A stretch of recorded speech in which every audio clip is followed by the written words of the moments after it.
Well, welcome to the program. Today we have Martin Dougiamas from Moodle, and you probably all heard about that. And then OpenEdTech, which is a fairly new venture.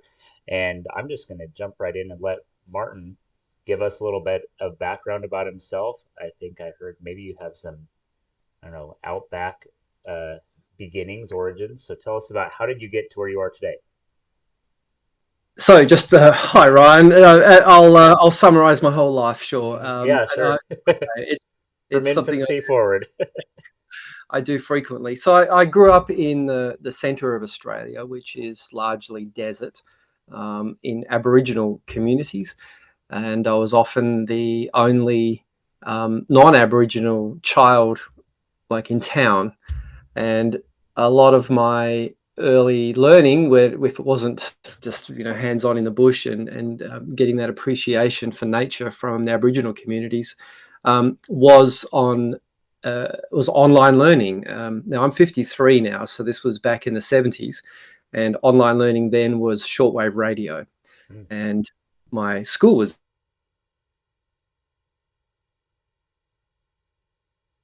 uh-oh. actually off the atmosphere for shortwave radio to get there.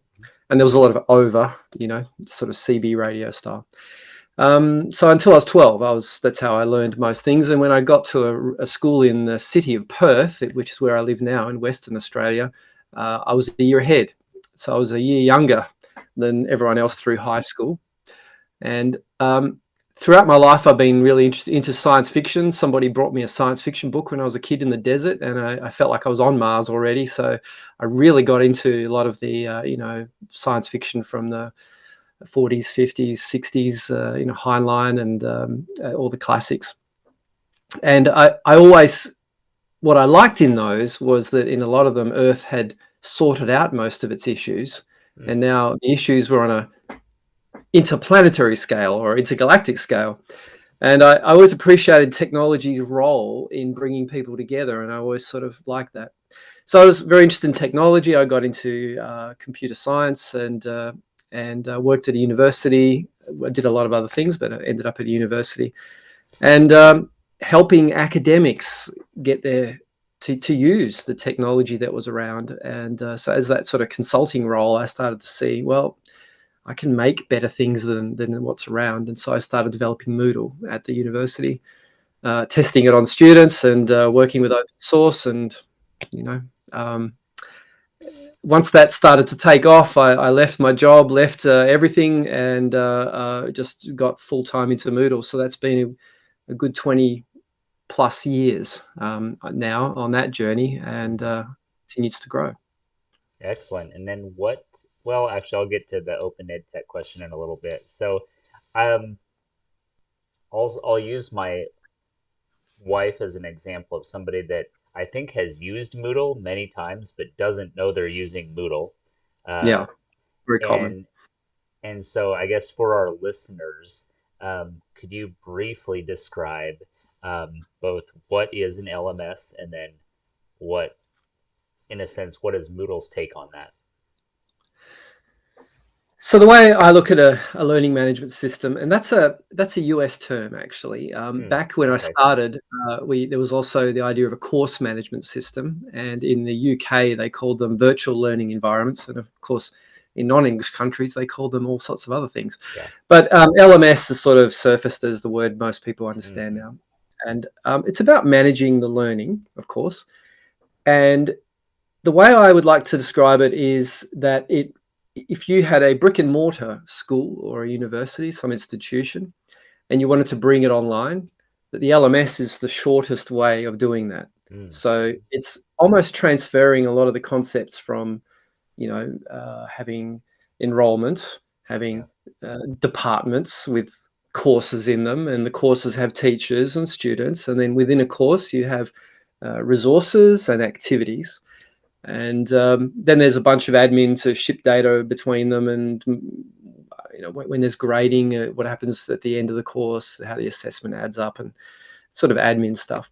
And that's basically what an LMS is. And Moodle was always an open source LMS, and there's been a few over the years, quite a few. A lot of them left in the wayside, because it's very important for open source to be sustainable. And I'll be happy to talk about a good way to build open source. But most of the competitors are big commercial software like Blackboard or Canvas, proprietary software. And the fact that Moodle was open led to it becoming the most used LMS in the world. So we're like the Linux of operating systems, if you like. A lot of people don't know they use Linux either, but every time you use an app, or you use Twitter, or you use Google or Facebook or Apple, you're using Linux, because it's driving all of that. Moodle usually gets taken by some tech person. They rebrand it, retheme it, make it look different, change the name, and they'll make a learning platform. And when you enroll somewhere, that's what you're using usually. So 2/3 of the world's universities use Moodle. So I was not surprised, but fascinated by that total, because I know that in a lot of the coursework I've done at universities, that's been what we used, and it seems pretty, omnipresent almost. For the, let's say, K-12 educators, would something like Google Classroom, or what Microsoft is attempting to do with Teams and having classroom-based things, is that their version of an LMS? Is that kind of an equivalent, or? It's certainly coming into the same space. Okay. It's shaped by the background of Google and Microsoft with these Office products they have, and of course devices that they have, and but it's for some people that may be enough, but with the learning management systems are still in very wide use because they have depth. Some of the complex activities that teachers and academics and trainers want to do are just not possible with that kind of off-the-shelf, Office-based software. And within the beauty of open source too, I would assume that if you either have a right sysadmin or your own tech geekitude, that you can do this and really dig in. You can customize the whole thing, whereas something like Google Classroom, you're locked out. It's proprietary. Well, that's the beauty, The institution or company, a lot of companies use Moodle. The US Air Force uses Moodle for its training. The US Army. So they have very specific needs, and they really want it to happen this way. And so they're able to achieve that by making modifications or adding community plugins or writing their own plugins. And I get a lot of goodwill from people out there who say, thanks for my job. Here I am, a computer science. I got a computer science degree, and I'm working as the IT guy IT person at the institution. And I'm the local hero because they want this, and I can give it to them. I'm using my skills. Which is a lot better than just having to call up the SaaS provider and trying to get something to happen through the help desk. Yeah, for sure. I'm a huge open source fan. For the last decade or so, once I discovered Linux, I've been trying to dig into that, and just, I think philosophically, just open source in general is so powerful. So in that way, I'll use that as my own segue to talk about OpenEdTech. What is that in a nutshell, and what has inspired you to get going with that? So we're looking to the future of what we should do at Moodle. I'm leading 250 people on our main team at Moodle, and we have 100 partners, and we have a huge number of organizations involved, and so on. And it's my role to look ahead, right? Where do we want to be in 10 years? Moodle is a PHP application. It's done well for last 20 years. It's going to be doing well for the next 10 years, but it's not. If you said to anybody, where do you think our technology is all going to be in 2050 or in 50 years from now, it's probably not going to be a PHP applications. There is a lot of progression in technology in all areas of computer science in the last 20 years.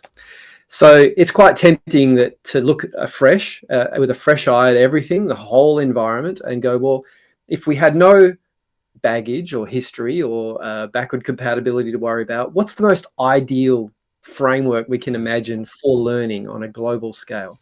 And Open EdTech is about defining that vision Okay. and getting as much consensus from as many people as possible. And there are three parts to it: the open, of course, the Hmm. education, and the technology. Hmm. And those three are all necessary to be in there. Once we have that vision, then everybody can start building into it.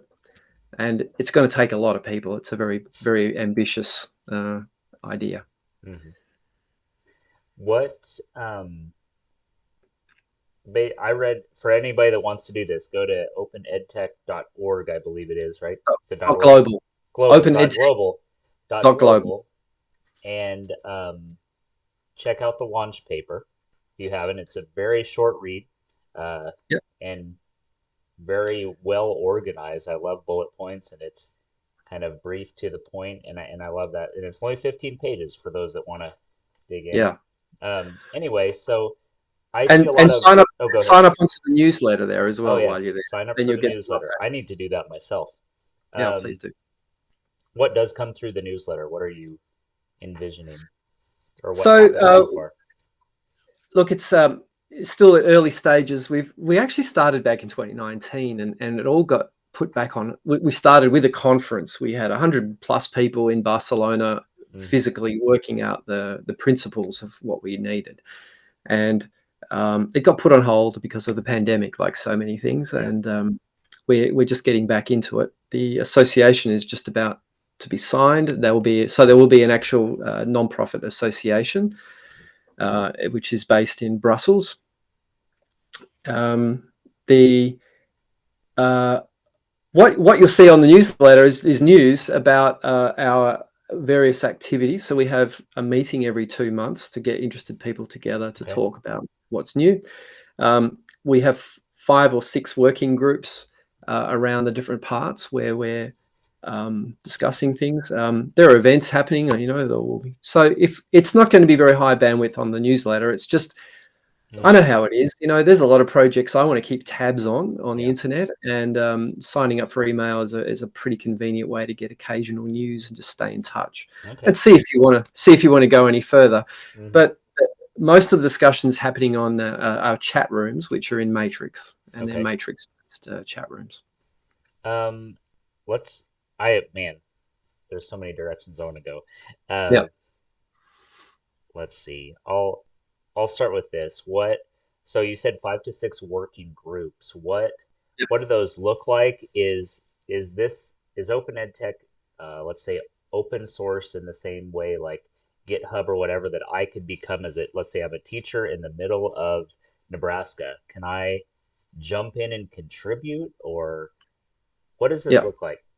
All right. Now I'll break it down a bit. So look, the end product Hmm. is what I think we would like to all have is an infrastructure that's global, that's standard, Hmm. standard like email. So I can Yeah. send you an email, Ryan, and you can send me an email, and we don't ever worry about email formats anymore or standards. It's just email, right? It's sort Yeah. of done. We don't worry about HTTP. We don't worry about so many parts of the internet that are just standardized.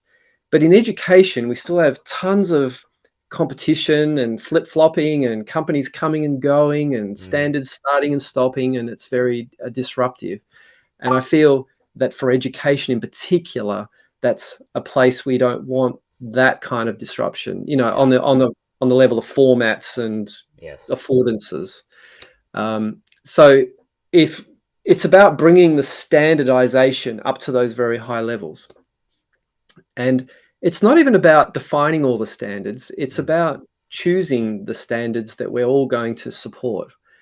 W3C make great standards. One EdTech makes standards. There are standards bodies around, but they all have broader agendas than a standard open education technology. Hmm. So they end up getting distracted. And I feel like what we can bring to this is selecting and curating these standards. Now, Okay. I'm still talking abstractly. So what does Yeah. it mean in a solid form? In a solid form, what it means is that as a learner, I have a place to get a space that is my learning space Hmm. online, and I never need to worry about it going away. It's for the rest of my life. Hmm. And I never need to worry about who owns it and who controls my data, because it's completely secure and I own it. I never need to worry about any of that stuff. So it's got to be, you have to be able to trust it. It needs to be something you can trust. Hmm. And unfortunately, there's no .com or .gov or dot anything that you Yeah. can really trust. So we need to build this thing in a distributed way. So imagine that all the education system was supporting the running of the cloud that Hmm. runs this, where your stuff is stored. And that's for the learner. Um, in that space, there's a lot of innovation possible. We have the ability to store your credentials in a way that you can share them and prove them and prove them to other people. Hmm. Um, we have the ability for AI to be personalized and operating on your data and acting as an advisor. So you have an AI assistant that's with you lifelong, Hmm. um, helping to guide your learning, and on a macro level, so helping you to choose, your career, and on a micro level, like what are you going to learn this afternoon?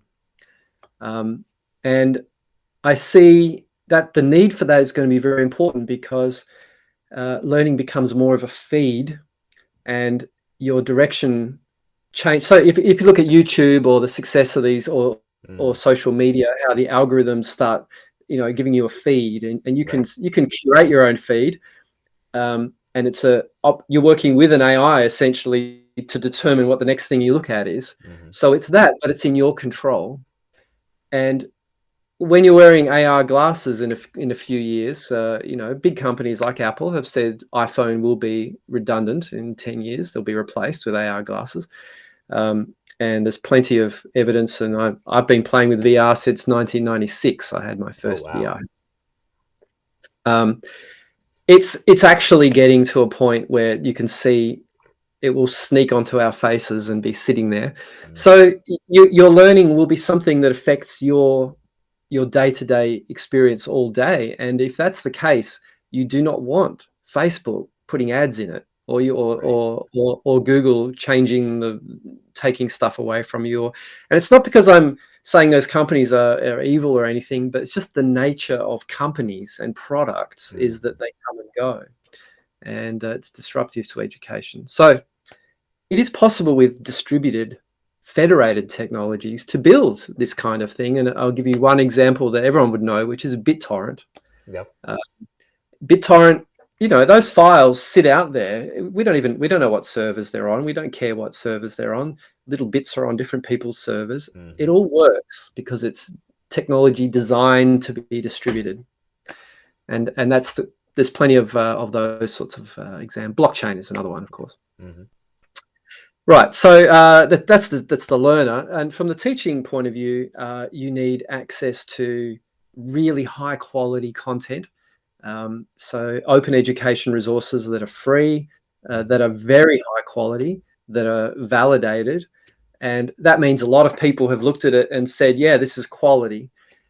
That is going to become more and more important as the amount of content that we have access to continues to exponentially skyrocket, because most of it's going to be generated by AI. We're already seeing, if you haven't seen it already, look into it. But the I don't know about you, Ryan. I'm talking to anyone who's listening. The Hmm. the ability to generate amazing images, amazing Oh, video. yes. I watched Uh, your, I think it was a UNESCO talk for right. Open EdTech, and you had some pictures of just what you could generate. And oh my gosh. That's that's already highly out of date. That was a few months ago. Wow. Uh, you you can now generate movies and direct them like a director, and say, I want to see a blue balloon bobbing on a tree, and it floats away across the zoo, and then the camera pans down into the zoo and you see a giraffe, and the giraffe you zoom in Oh on the my mouth, gosh. and you can direct a movie, and it's completely generated from the computer Hmm. conceptually, by not cutting and pasting things. Hmm. It's actually conceiving of them the same way an artist would. Yeah. So that I mean, if we can all generate 18-part series of the best TV we can ever imagine, I mean, we're going to be doing it, right? So Right. there's going to be a lot of fake news around, and it's really important that educators have access to very high quality content that we can trust, Hmm. because our role in education is super important in helping us navigate this next Oh, for phase sure. of the Teaching world. critical thinking skills. How do you discern what is real and not? Well, yeah. I mean, just going on a search engine and searching is going to turn up all kinds of weirdness, Oh, I believe it. um, Yeah.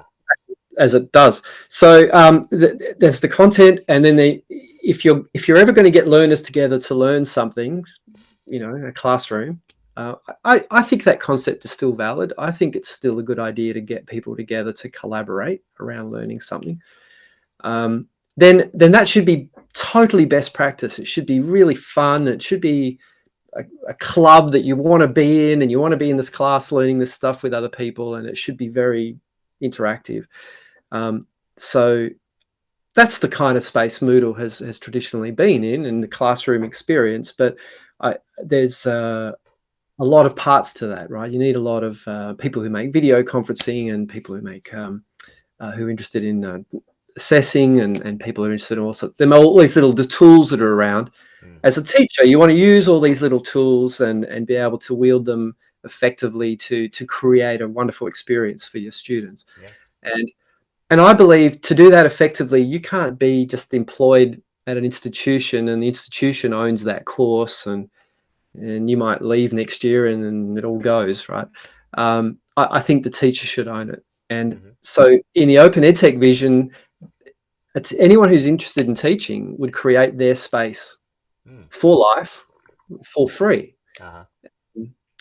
and that would sit out there as well. And the future for us at Moodle is the challenge would be, okay, well, how do we create Moodle next generation to Mm. sit in that space, um, and also other people can create solutions in there as well. So that's kind of the gist of the thing, and there's lots of other parts, but Hmm. it it, the ultimate aim, I think, is about solving all the infighting that's going on. I don't think capitalism is a great model in education. I think what we should be doing is finding ways for the educators to work together on something more common. Hmm. And that's what Moodle is. We've got tens of thousands of educators have contributed to it so far through open source, and we know it works. But I really want to see that happening more. On a Hmm. wider.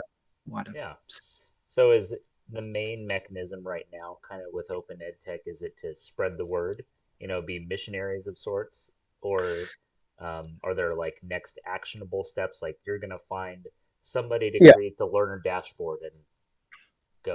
So there's a couple of levels. The first level is designing the vision Hmm. and fleshing out more of those things I was just talking about. And at this point, we're in a research phase. So Hmm.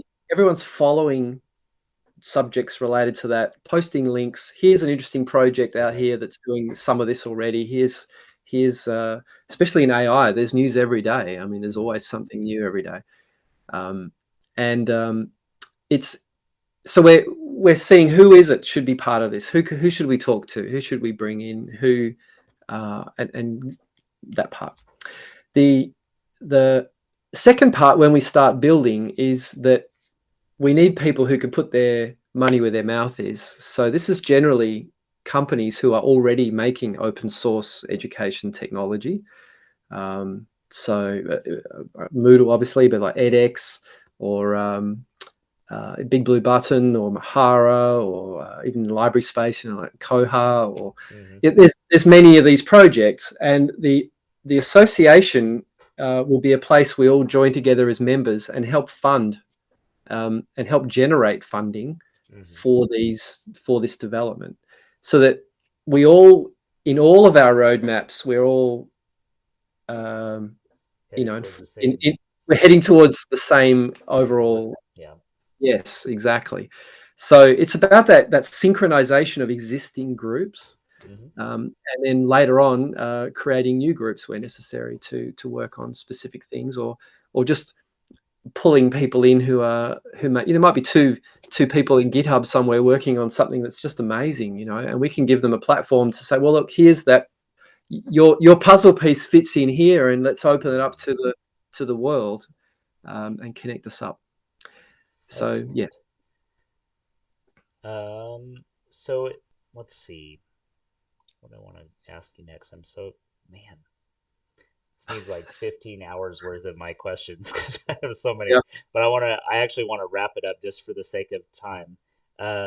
So let's say I'm a teacher and I want to get involved in kind of what the next steps are. What would you recommend they do? Um, if I'm just curious, how do we help teachers fall down the rabbit hole? I guess is what Yeah. my Yeah. most exciting question is in my head all the time.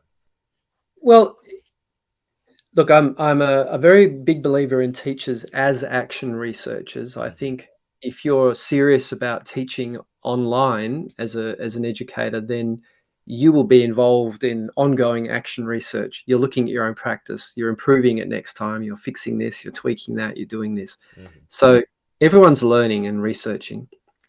If if you have insights that you're developing, we really want you around. We really want to know what's working, what isn't working. Hmm. And I don't mean it's not about the specifics of this tool or that tool. It's like what dynamic is really working. How are you Hmm. navigating the inherent difficulty of current interfaces? Pieces of glass that we're using here to and sending electricity to each other to communicate with. Hmm. Um, how are we?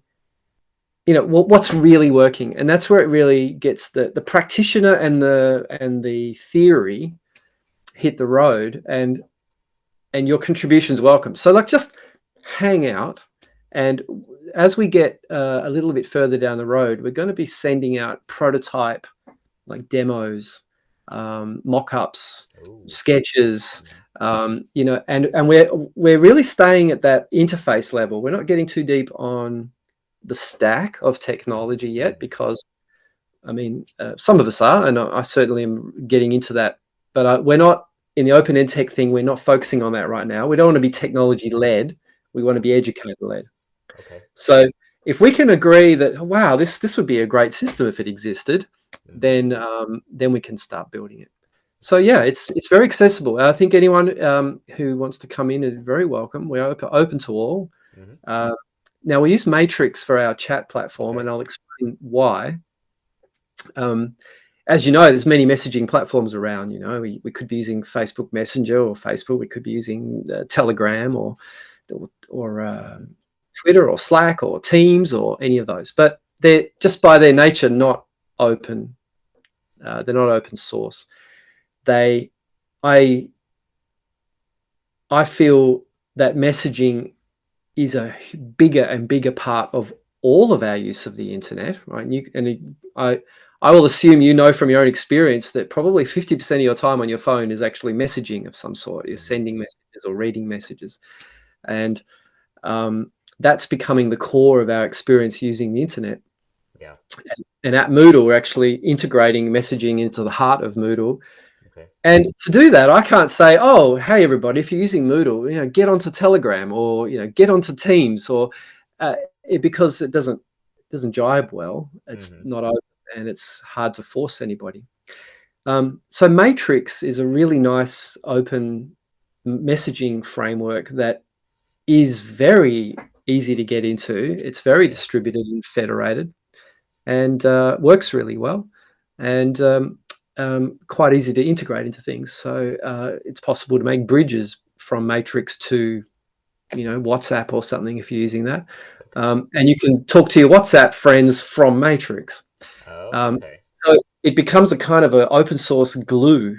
Hmm. Um, and the standards that they use to build it are themselves an open standards framework. So there's a whole lot of people are suggesting additions to the standard and modifications to the standards, and it's very, very open. It's a perfect system. So we are all in on that, and so we're using it for open EdTech discussions as well. So like any new tool, it takes a little learning curve to first get in, but once you're in, you'll find it's just like any other messaging platform.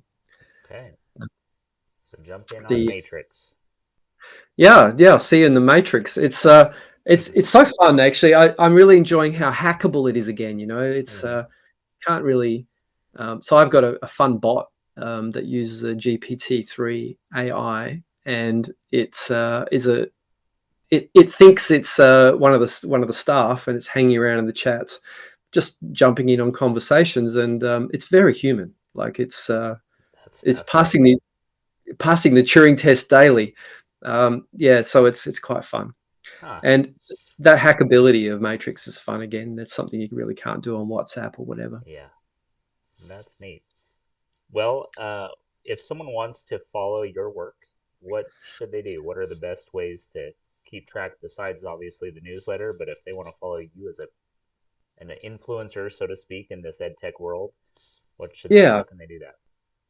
look, I appreciate that. I need to get better at my feed. I would say at this point, Open EdTech is where most of the action is. So Hmm. follow the Open EdTech Twitter. It'll be on Mastodon as well soon. Um, the newsletter. You can find me on Twitter as well currently, Nice. Moodler with an R at the Hmm. end. And yeah, if there's as I move around, I'll post it there. Probably you'll see Yep. it there. Excellent. I'm just it's quite difficult to be doing a lot of new stuff while running a company with 250 people, I and we believe had it. a Moodle conference in Barcelona last month. 840 people from 60 countries. Very huge, just a banging conference. Absolutely amazing. Fun. So much enthusiasm from people around the world. Hmm. Yeah, our community is very, very exciting. So that does keep me busy. But I am shifting more and more of my time towards open ed tech. So you'll Okay. see. That's the new place to follow you. Excellent. Yeah. Well, Martin, I really appreciate you taking the time to be on the show today, No, and my pleasure, Ryan. Thank you. best of luck as you move forward on this. I'm looking forward to following it and being a part of it in whatever way I can.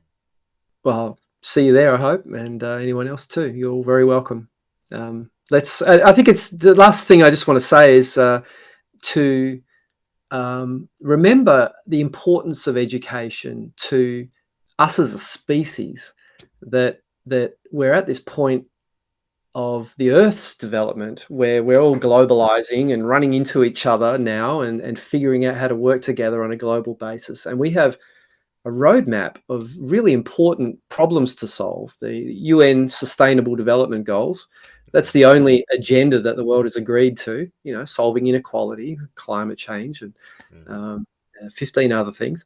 And you can't solve any of them without good education. And if people can't get an education because they can't afford it, or it's not local, or if there's blockages to that, then I feel like that's going to hurt us all. So it's in all of our interests to have high quality education for free everywhere, Hmm. and that's what I end it to. And I hope everyone's having a go at that big nut in their own way, wherever they can. Oh, those are inspiring words. Thank you. No, thanks, Ryan. Appreciate the time.